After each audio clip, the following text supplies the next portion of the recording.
கர்த்தருடைய பரிசுத்த நாமத்திற்கு ஸ்தோத்திரம். இன்றைய நாளுக்கான தேவவார்த்தை ஏசாயா 59ஆம் அதிகாரம் 19 மற்றும் 21ஆம் வசனங்கள். அப்பொழுது சூரியன் அஸ்தமிக்கும் திசை தொடங்கி கர்த்தரின் நாமத்துக்கும், சூரியன் உதிக்கும் திசை தொடங்கி அவருடைய மகிமைக்கும் பயப்படுவார்கள். வெள்ளம் போல் சத்துரு வரும்போது கர்த்தருடைய ஆவியானவர் அவனுக்கு விரோதமாய் கொடியேற்றுவார்.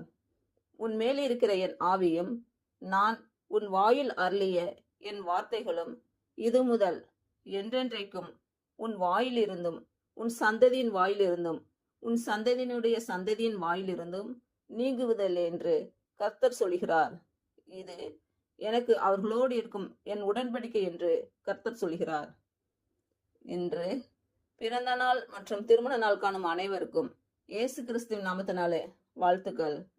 கர்த்தர் உங்கள் பலவீனங்களை மாற்றி உங்களுக்கு பலத்தை கட்டளையிடுவாராக.